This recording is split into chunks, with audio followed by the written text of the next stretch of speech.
हमारा विश्वविद्यालय सेलिब्रेट कर रहा है। तो इस विषय पर अधिक जानकारी के लिए मैं बुलाना चाहती हूँ डॉक्टर दीपक शर्मा सर को, जो हमें इसके बारे में हमें कुछ बताएंगे। Doctor Deepak sir, please. Thank you Nandita. Ma'am, first of all tell me, am I audible to you all? आप लोग सुन पा रहे हैं? Yes sir. Doctor Debashish Sharma sir, आवाज आ रही हाँ है हाँ मेरी? बिल्कुल सही आवाज आ रही है। हाँ हाँ आ रही है। गूगल मीट के इस आभासी माध्यम से जुड़े हुए मोनाड विश्वविद्यालय के सभी अधिकारीगण, सभी शिक्षकगण और जो भी अगर छात्र छात्राएं इससे जुड़े हुए हैं, तो सभी को आज के इस राष्ट्रीय शिक्षा दिवस जयंती के अवसर पर मेरी तरफ से शुभकामनाएं। जैसा कि अभी अमनदीप कौर जी ने आप लोगों को बताया कि यूजीसी से जो निर्देश हम लोगों को प्राप्त हुए हैं, तो उनके अनुसार जो आज का दिन है वो राष्ट्रीय शिक्षा दिवस के रूप में मनाया जा रहा है इस वेबिनार के रूप में। और इस राष्ट्रीय शिक्षा दिवस को हम लोग जो मनाते हैं वो भारत के पहले शिक्षा मंत्री, जिनका नाम था मौलाना अबुल कलाम आज़ाद जी, उनकी जयंती के रूप में हम लोग इस दिन को मनाते हैं। तो आज का ये अवसर जो है इसी जयंती मनाने के लिए है।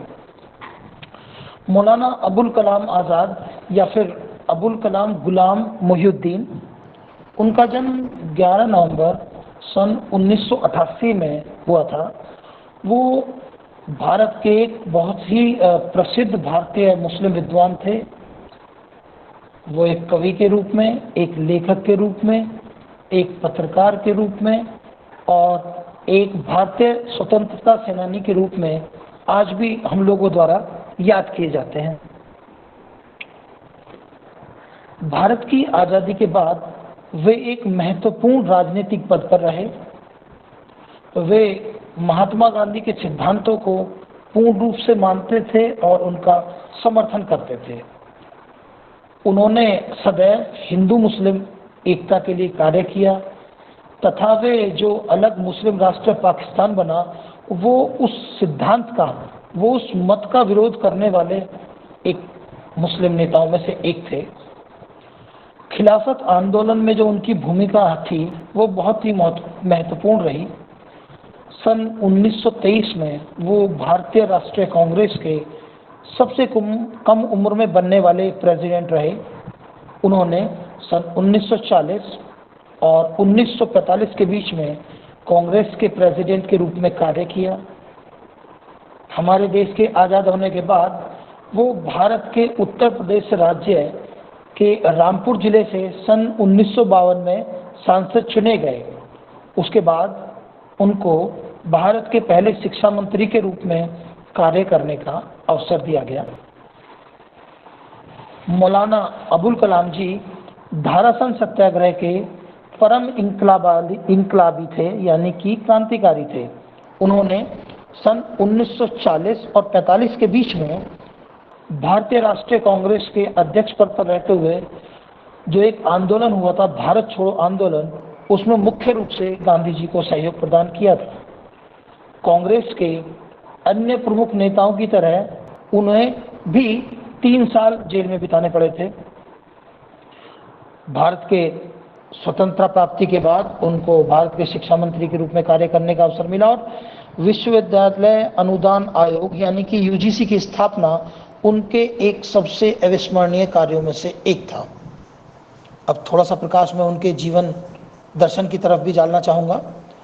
मौलाना आज़ाद अफगान उलेमाओं के खानदान से ताल्लुक़ रखते थे। वो खानदान जो बाबर के समय हेरात से भारत आए थे। उनकी माँ अरबी मूल की थी और उनके पिता मोहम्मद खैरुद्दीन एक फ़ारसी यानी कि ईरानी, जो कि निर्जाति रूप से जाने जाते हैं। मोहम्मद खैरुद्दीन और उनके परिवार ने भारतीय स्वतंत्रता के पहले आंदोलन के समय सन 1857 में कलकत्ता छोड़कर मक्का चले गए। वहाँ पर मोहम्मद खैरुद्दीन की मुलाकात अपनी होने वाली पत्नी से हुई। मोहम्मद खैरुद्दीन सन 1890 में भारत लौट आए। उनको कलकत्ता में एक मुस्लिम विद्वान के रूप में ख्याति मिली, और जब वो मात्र 11 वर्ष के थे तो उनकी माता का देहांत हो गया। उनकी जो प्रारंभिक शिक्षा थी वो इस्लामिक तौर तरीकों के हिसाब से हुई। घर पर या मस्जिद में उन्हें उनके पिता के द्वारा या अन्य विद्वानों के द्वारा पढ़ाया गया। इस्लामिक शिक्षा के अलावा उन्हें दर्शन शास्त्र, इतिहास, गणित की शिक्षा भी अन्य गुरु से मिली। आज़ाद ने उर्दू, फारसी, हिंदी, अरबी तथा अंग्रेजी भाषाओं में भी महारत हासिल किया। 16 साल की उम्र में वो सभी शिक्षा प्राप्त कर चुके थे जो आमतौर पर कोई भी युवा 25 साल की उम्र में ग्रहण करता है। तो 13 साल की आयु में ही उनका विवाह एक महिला जिसका नाम था जुलेखा बेगम से हो गया था। वो सलाफी, जिसको भी देवबंदी विचारधारा भी कहा जाता है, उसके बहुत करीब थे। उन्होंने कुरान के अन्य भावरूपों पर भी अपने लेख लिखे। आज़ाद ने अंग्रेजी समर्पित स्वाध्याय सीखी और पाश्चात्य दर्शन को बहुत पढ़ा। उन्हें मुस्लिम पारंपरिक शिक्षा को रास नहीं आई और वो आधुनिक शिक्षावादी सर सैयद अहमद खां के विचारों से प्रभावित हुए और सहमत हुए। उनका एक भारतीय क्रांतिकारी के रूप में और पत्रकार के रूप में भी बहुत योगदान था। उन्होंने अंग्रेजी हुकूमत की हमेशा खिलाफत की और हमेशा प्रयास किया कि अंग्रेज भारत को छोड़कर चले जाएं, ताकि हमारा जो देश है वो पूर्ण रूप से आज़ादी ग्रहण करे और हम एक आज़ाद देश में सांस ले सकें और एक आज़ाद देश में अपना जीवन जी सकें। उन्होंने अंग्रेजी सरकार को आम आदमी के शोषण के लिए जिम्मेदार ठहराया। उन्होंने अपने समय के मुस्लिम नेताओं की भी आलोचना की, जो उनके अनुसार देश के हित के समक्ष सांप्रदायिक हित को तरजीह दे रहे थे, जो हमेशा देश को हिंदू और मुस्लिम के बीच की एक खाई में बांटकर अपना उल्लू सीधा करना चाहते थे। उन्होंने ऐसे लोगों की हमेशा खिलाफत की और प्रयास किए कि देशवासी हमेशा एकता के रूप में रहें, न कि वो हिंदू या फिर मुसलमान के रूप में बढ़ जाए। अन्य मुस्लिम नेताओं से अलग उन्होंने 1905 में बंगाल के विभाजन का बहुत विरोध किया और ऑल इंडिया मुस्लिम लीग के अलगाववादी विचारधारा को सिरे से खारिज कर दिया। उन्होंने ईरान, इराक, मिस्र तथा सीरिया की यात्राएं की।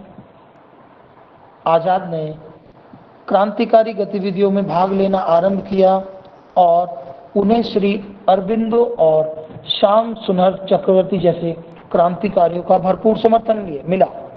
उन्होंने उनको अपने साथ मिलाया और भारत की आज़ादी के रूप में सभी लोगों ने मिलजुल कर कार्य किया। आज़ाद की शिक्षा उन्हें एक दफातर या फिर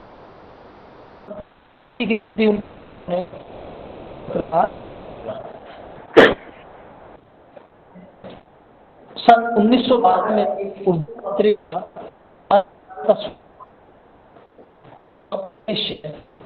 मुसलमान को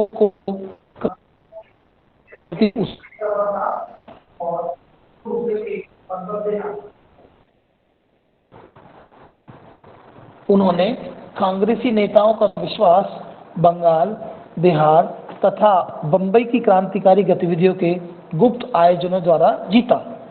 उन्हें 1920 में रांची में जेल की यातना भुगतनी पड़ी थी। उनका एक प्रमुख योगदान असहयोग आंदोलन में भी था, जो कि अंग्रेजों को भारत से बाहर भेजने में बहुत ही प्रभावी साबित हुआ। जेल से निकलने के बाद वो जलियांवाला बाग हत्याकांड के विरोधी नेताओं में से एक थे। जलियांवाला बाग हत्याकांड उस समय का एक प्रमुख हत्याकांड था, जो कि अमृतसर में हुआ था। उस समय कुछ बेगुनाह लोग, 20-30 हजार के आसपास उनकी संख्या थी, वो लोग जलियांवाला बाग में एक अपना जो है, आप कह सकते हैं कि शांति के हिसाब से जो वो लोग अपना जो है विरोध प्रदर्शन कर रहे थे, तो वहाँ अंग्रेजों के एक अफसर जनरल डायर, उन्होंने उन लोगों को जो है मौत के घाट उतार दिया और अपने साथ जितने पुलिस बल लेकर आए थे उनको आदेश दिया कि उन सबको गोली मार दी जाए। तो ये उस समय का एक बहुत ही ऐसा आंदोलन था, ऐसा एक हत्याकांड था जिसने भारतवासियों को एक होने में बहुत मदद की, और यही लास्ट में आकर अंग्रेजों के भारत छोड़ने का एक प्रमुख कारण बना। गुलाम खिलाफत तुर्की के उस्मानी साम्राज्य के प्रथम विश्व युद्ध के हारने पर, उन्होंने हार जाने पर विरोध करता था। इस कारण विश्व के मुस्लिमों में रोष था और भारत में यह खिलाफत आंदोलन के रूप में उभरा, जिसमें उस्मानों को हराने वाले मित्र राष्ट्र जो कि ब्रिटेन, फ्रांस, इटली थे, साम्राज्य का विरोध हुआ। उन्होंने गांधी जी के इस असहयोग आंदोलन में बढ़ चढ़कर हिस्सा लिया और सक्रिय रूप से भाग लिया। आज़ादी के बाद उनको भारत के प्रथम शिक्षा मंत्री की जिम्मेदारी का निर्वाह करने का अवसर मिला और उन्होंने 11 वर्षों तक भारत राष्ट्र की शिक्षा नीति का मार्गदर्शन किया। मौलाना आज़ाद को ही भारतीय प्रौद्योगिकी संस्थान यानी कि IIT और विश्वविद्यालय अनुदान आयोग यानी कि UGC की स्थापना करने का श्रेय मिला है। उन्होंने शिक्षा और संस्कृति को विकसित करने के लिए उत्कृष्ट संस्थानों की स्थापना की। उनमें जो प्रमुख थे वो थे संगीत नाटक अकादमी, जिसका उन्होंने 1953 में स्थापना की, साहित्य अकादमी, उसकी स्थापना उन्होंने सन 1954 में की, और साथ ही साथ उन्होंने एक और अकादमी जिसका नाम था ललित कला अकादमी, उसको भी उन्होंने 1954 में स्थापित किया। आज़ाद ने केंद्रीय सलाहकार शिक्षा बोर्ड के अध्यक्ष होने पर सरकार से केंद्र और राज्यों के अतिरिक्त विश्वविद्यालयों में सार्वभौमिक प्राथमिक शिक्षा तथा 14 वर्ष तक की आयु के सभी बच्चों को निःशुल्क और अनिवार्य शिक्षा, कन्याओं की शिक्षा यानी बालिकाओं की शिक्षा, व्यावसायिक शिक्षा प्रशिक्षण, कृषि शिक्षा और तकनीकी शिक्षा जैसे सुधारों की हमेशा वकालत की। जिस शिक्षा के अधिकार को लेकर हमारी वर्तमान सरकार इतरा रही है, केंद्रीय सलाहकार शिक्षा बोर्ड के अध्यक्ष होने के नाते और एक शीर्ष निकाय के तौर पर अबुल कलाम आज़ाद ने सरकार से केंद्र और राज्यों के अलावा विश्वविद्यालयों में खास तौर पर सार्वभौमिक प्राथमिक शिक्षा, 14 वर्ष तक की आयु के सभी बच्चों के लिए निःशुल्क और अनिवार्य शिक्षा, लड़कियों की शिक्षा और तकनीकी शिक्षा जैसे सुधारों की बहुत ही आप कह सकते हैं अपने प्रयासों के द्वारा सिफारिश की थी। भारत के प्रधानमंत्री का पद मिलने के बाद उन्होंने सदैव निःशुल्क शिक्षा, भारतीय शिक्षा पद्धति, उच्च शिक्षा संस्थानों की स्थापना में प्रमुखता से अपना महत्वपूर्ण योगदान दिया। वो जानते थे और मानते थे कि ब्रिटिश शासन के दौरान भारतीय शिक्षा में सांस्कृतिक सामग्री काफ़ी कम रही है और इसे पाठ्यक्रम के माध्यम से मजबूत किए जाने की जरूरत है। जैसा कि आपको पता है कि ब्रिटिश शासन में भारत की संस्कृति, भारत की अर्थव्यवस्था सब चरमरा गई थी। अंग्रेज नहीं चाहते थे कि भारत का युवा या भारत की जनता किसी भी प्रकार से उत्साहित होकर उनके भारत में रहने का विरोध करे या किसी भी तरीके से प्रेरणा पाकर के वो लोग, हिंदुस्तान के लोग, उनका विरोध करें। तो उन्होंने भारत के जो सांस्कृतिक सामग्री थी उसका विकास तो बहुत दूर की बात है, उन्होंने हमेशा उसको घटाने का, कम करने का ही प्रयास किया। लेकिन शिक्षा मंत्री बनने के बाद मौलाना आज़ाद इस बात को अच्छे से समझ चुके थे कि अगर अपने राष्ट्र का सुधार करना है तो उसके लिए हमको अपनी सांस्कृतिक सामग्री की संख्या बढ़ानी पड़ेगी और अपने जो युवा हैं, अपने जो छात्र हैं, उनको अपने देश की संस्कृति जो आज पूरे विश्व में सभी जगह ख्याति प्राप्त है, उससे रूबरू कराना पड़ेगा। और उनके इन प्रयासों से हमारे देश में संस्कृति की तरफ बहुत ज़्यादा तरक्की हुई और लोगों ने पहचाना कि क्यों वास्तव में भारत विश्व में इतना लोकप्रिय है अपनी संस्कृति को लेके। तकनीकी शिक्षा के मामले में अबुल कलाम आज़ाद ने सन 1951 में अखिल भारतीय तकनीकी शिक्षा परिषद खड़गपुर की स्थापना की और उसके बाद श्रृंखलाबद्ध रूप से मुंबई, चेन्नई, कानपुर और दिल्ली में आईआईटी की स्थापना की, स्कूल ऑफ प्लानिंग और वास्तुकला विद्यालय की स्थापना उन्होंने दिल्ली में सन 1955 में कराई। आज विश्वविद्यालय अनुदान आयोग जैसी संस्था जो सभी विश्वविद्यालयों या कॉलेजों को संरक्षण प्रदान कर रही है, उसकी स्थापना का श्रेय भी पूर्ण रूप से हमारे मौलाना आज़ाद जी को ही जाता है। उनका मानना था कि जो विश्वविद्यालय हैं उनका कार्य सिर्फ शैक्षिक कार्य तक सीमित नहीं है, बल्कि इसके साथ साथ उनकी सामाजिक जिम्मेदारी भी बनती है। उनका मानना था कि विश्वविद्यालय केवल डिग्री प्रदान करने का ही एकमात्र संस्थान नहीं है, बल्कि ये उनकी नैतिक जिम्मेदारी भी है कि उनके यहाँ पढ़ने वाले जो छात्र हैं वो भारत का एक कर्तव्यपूर्ण नागरिक हो, भारत के लिए शिद्दत से काम करे, भारत के विकास के लिए काम करे। उसको ये प्रेरणा देना या उसको ये समझाना विश्वविद्यालय के शिक्षकों का, विश्वविद्यालय की पूर्ण रूप से यह एक प्रमुख जिम्मेदारी है कि वो भारत के नागरिक तैयार करें। उन्होंने अंग्रेजी के महत्व को भी समझा, लेकिन फिर भी वो प्राथमिक शिक्षा को हिंदी के रूप में प्रदान करने के हिमायती थे। उनका मानना था कि बेशक अंग्रेजी आगे बढ़ने का एक सहारा हो सकती है, पर हमारे देश की जो मातृभाषा है वो हिंदी है।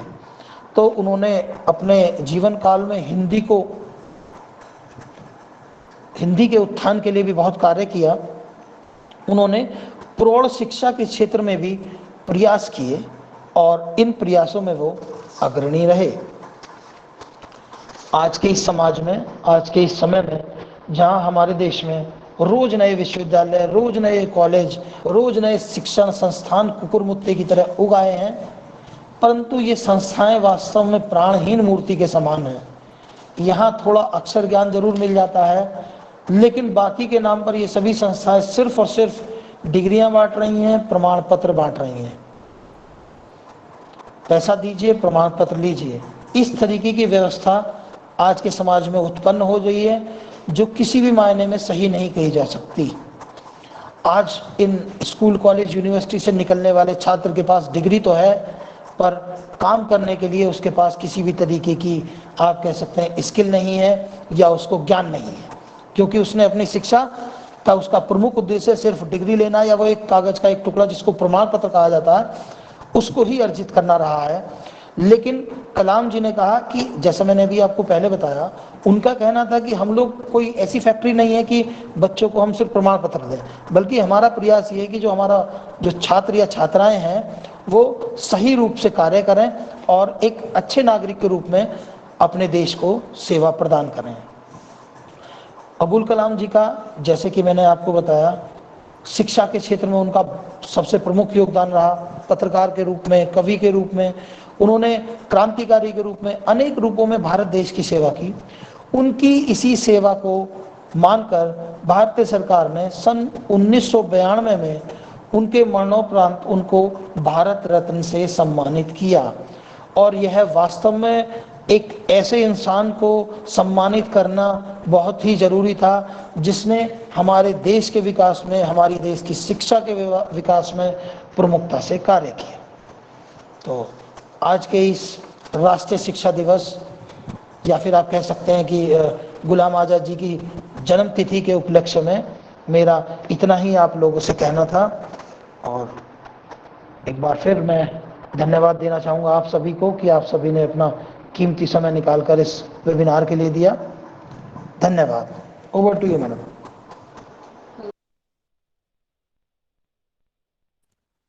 Hello, thank you Deepak sir.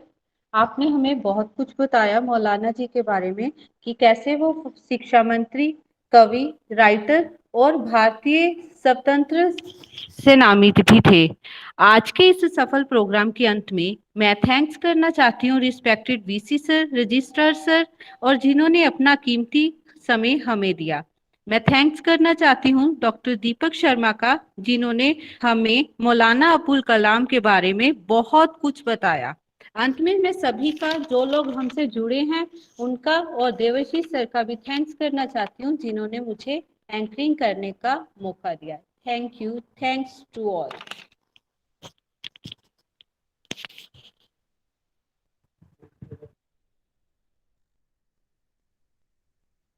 अब आप मीटिंग को लीव कर सकते हो। Thank you very much.